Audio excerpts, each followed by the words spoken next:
Hey, good morning, everyone. So I'm back. Um, Today I want to focus a little bit on relationships and mental health. Um, because relationships play such a crucial role in our mental health and well-being, I just kind of wanted to highlight, focus on that. When we're in healthy relationships, um, that looks like support, love, a sense of belonging.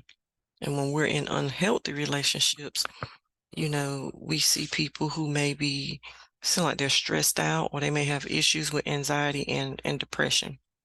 So the impact of relationships on mental health, again, support systems, when you have positive relationships with your family and friends or your spouse or significant other, whatever the case may be, they may be able to provide you like some emotional support, um, and also help to increase your resilience against stress. Because when we know that someone is there for us and they care for us, it kind of helps to boost us, not only in our mental health, but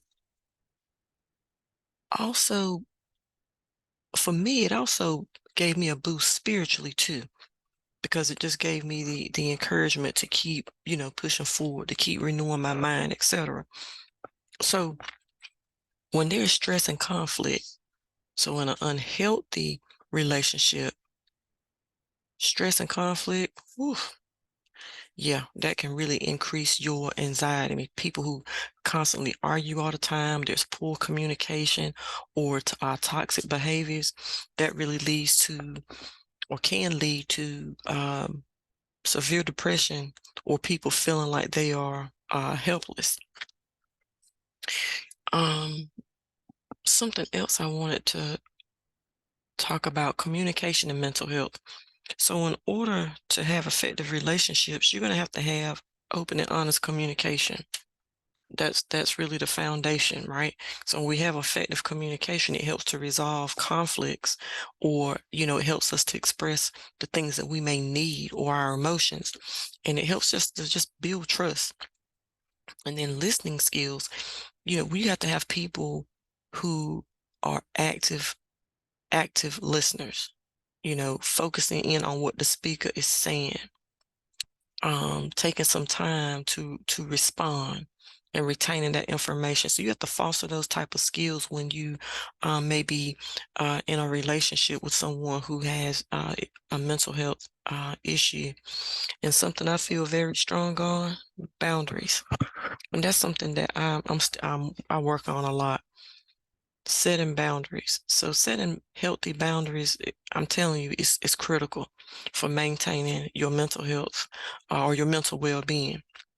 So when you set boundaries, it helps to protect your energy, it helps prevent burnout, and just to kind of put some respect on the relationship. So in respecting boundaries, people have to understand and respect others' boundaries. I think it's equally important when there is a mutual respect, it kind of reduces potential conflicts. So for me, with setting boundaries, it was hard for me before to kind of set boundaries to a certain degree because I always want to try to help people. And people knew that. And so they would, call and ask me to do things. And before I knew it, I had already committed to something, knowing that I was already maybe mentally fatigued or I wasn't feeling that great. And so I've had to set boundaries, and I've had to learn to say the word no and be okay with saying no without offering an explanation as to why I am saying no. And so now that I've set those boundaries and I've had some effective communication with people, they have a better understanding. They respect my boundaries. When I say no, that's it. So, I think that's about it that I wanted to talk about today. But, I just again wanted to highlight that healthy relationships are very important when it comes to our mental health, as they, kind of help build up our support system. You know, it gives us like a sense of belonging.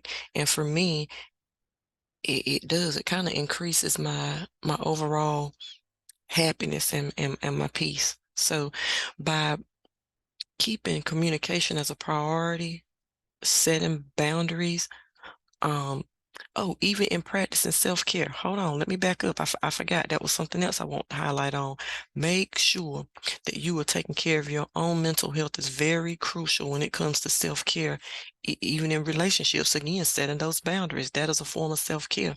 Make sure that you're getting enough sleep, rest. Make sure you're eating the right foods, getting proper nutrition, exercise, relaxation.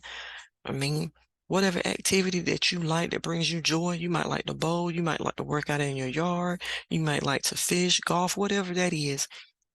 Make sure that you're incorporating that into your self-care, because whenever you are taking care of yourself, that can kind of help balance your relationship that you may be in. So again, that's all I have for you all today. Peace and blessings until next time. I hope this has been helpful as we continue to work together through this podcast, helping to develop and cultivate relationships that will help enrich the quality of our lives and promote mental health well-being. Take care, y'all.